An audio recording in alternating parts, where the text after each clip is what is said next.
so many people congregated here, it became the Harlem of the West with all the clubs and the music scene and everything during that time. And it was important because we tried to recreate that to a certain degree that night, and I feel like it was successful. That was artist William Rhodes. I'm Jeff, and this is Storied San Francisco. Every week on this podcast, you'll hear from artists, writers, business owners, and San Franciscans from all walks of life, telling stories, sharing personal histories, and trying to put into words what makes this city so special. There's an easy way to help support what we do. Go to the store page on our website, storiedsf.com, to check out the various pledge levels. Help us out, and we'll send you some cool Storied San Francisco swag. Welcome to episode 33, part 2. In part 1, William spoke about his life growing up in Baltimore and moving to San Francisco and establishing his art career here. In this podcast, he'll talk about his show, Threaded Memories, which is up at the African American Art and Culture Complex through August 2nd. For the show's kickoff, he threw a party called Juke City, where he invited people to dress up in jazz-era clothing. There was burlesque dancing, and Fillmore Slim stopped by to sing a few numbers. In Threaded Memories, William met, sketched, and later made quilts of more than 100 folks who lived in the Fillmore back during the neighborhood's Harlem of the West days. He'll be giving an artist talk at the African American Art and Culture Complex as part of the exhibition next Thursday, July 25th at 6 p.m. Here's William.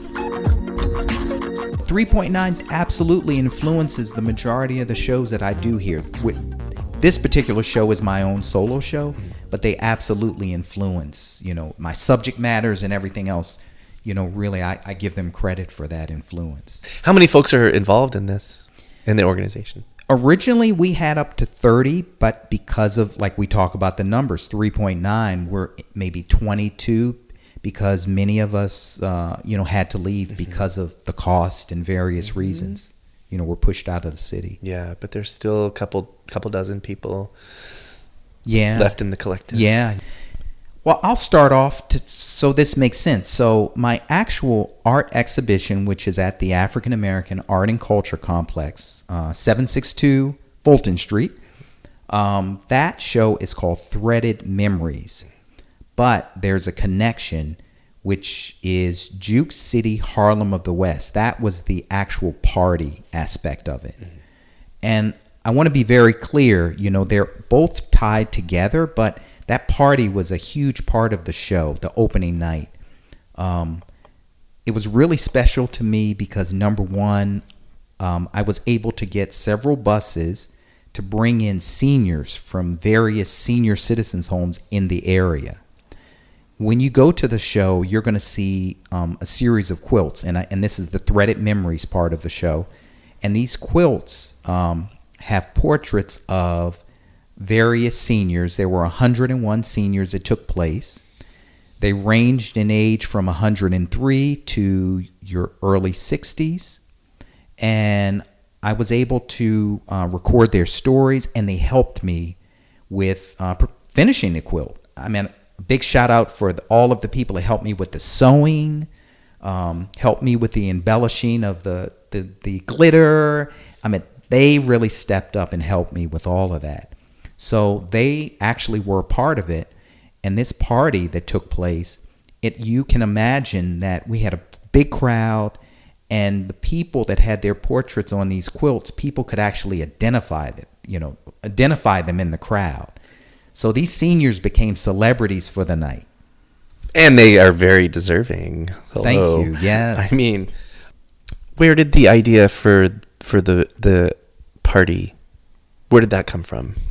Well, because I also know it's no easy feat putting something like that together. No, so no. Can you talk about that a little bit? So, I came up with wanting to have a party and a concept, but I have to say, I worked with a person that does PR work, and she has a company.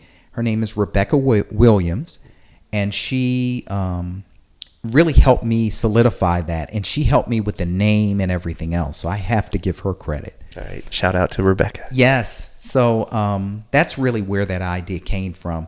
But the Harlem of the West was always really important because San Francisco, the Fillmore community, the black community at that time, was known as the Harlem of the West.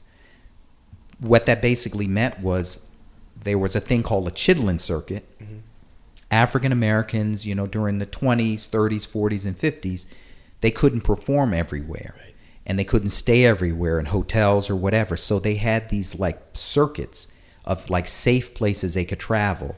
And musicians, and I mean famous musicians, we're talking Ray Charles, we're talking Billie Holiday, Duke Ellington, mm-hmm. Yes, all of these greats would start off on the East Coast, and then they would go through the Midwest, etc., and then make their way into San Francisco, which was, I think, one of the last stops. Mm-hmm. So many people congregated here. It became the Harlem of the West with all the clubs and the music scene and everything during that time.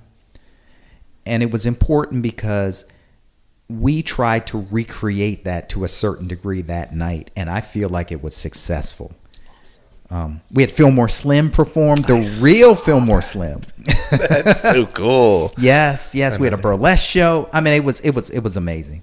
And I haven't gone back. Have you posted photos yet? Because wardrobes and dressing up was part of the party, right? Yes, it was. And Rebecca was very instrumental in really helping me with that.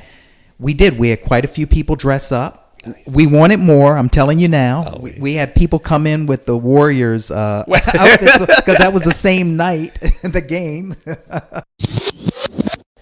Please come out. I have an artist talk July 25th from 6 to 9 in the gallery at the African American Art and Culture Complex on the first floor, mm-hmm. the Sergeant Johnson Gallery.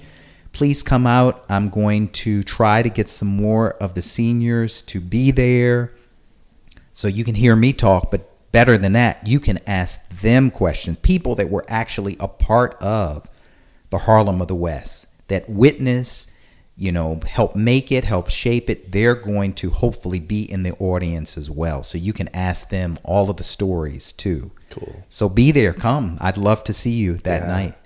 I'm just curious, any folks that you've worked with, are they in the book Harlem of the West? That you know of?